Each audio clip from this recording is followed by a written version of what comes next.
So now we're looking at a second wife who is now the stepmother of my second daughter. And we're in a household raising a 6-year-old.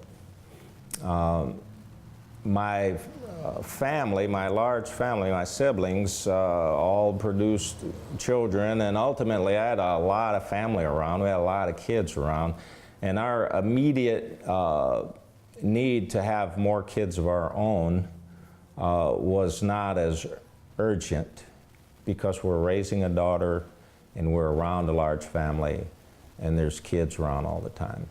So we didn't think about how are we going to have our own children? What are we going to do about having our own children? We didn't think about that in the first few years. As time passed, that need became probably more urgent for my wife. And that wife, by the way, is my current wife, and we've been married for 35 years. And we're falling more in love with each other every day. But I would guess that her need to have her own children ultimately brought us to the arena of adoption. And we talked about it. We thought about it. We did a little research. We let a lot of time pass. We weren't really urgent about it. But adoption education came to us.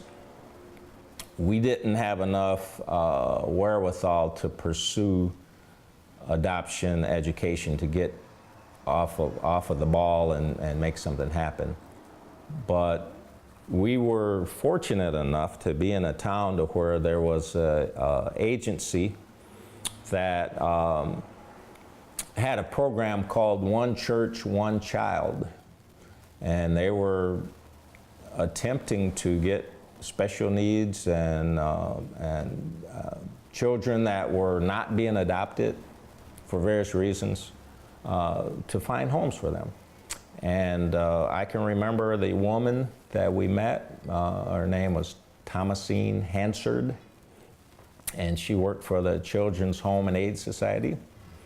And she did seminars. She traveled to churches, to public libraries. She was making people aware of adoption and how many children were available right now if adoption was right for you. And after meeting that lady, all of a sudden we found ourselves on the fast track of finding a child. And so now at this point of the story, it's almost like we're pregnant because by the magic of life, we're looking at having a child of our own. And we went through the process of taking classes, of getting certified, of becoming legally able to foster and ultimately consider adopting. And it seemed like it was a very seamless, very effortless walk to the point of being ready to bring another child into our home. We looked at many cases, many children. We identified a couple of children that we thought would be workable in our life and our situation. At that time, the children that would be readily available immediately were children that had some age on them, probably between 5 and 8, mixed kids, kids that weren't maybe legally free, kids that had problems. We found out that within adoption, newborn white female, there's some children that were highly sought after in the adoption world, and you could wait for years before one of those children became available. So we were not considering a newborn, and we were very happy to adopt one of these older children. The agency had us in the system and we were ready to make the next move. By being in the system, we were considered as prospective adoptive parents when there was a newborn, probably 100 miles away, of a mixed couple, and we fit the profile that they were looking for. So all of a sudden, we were given a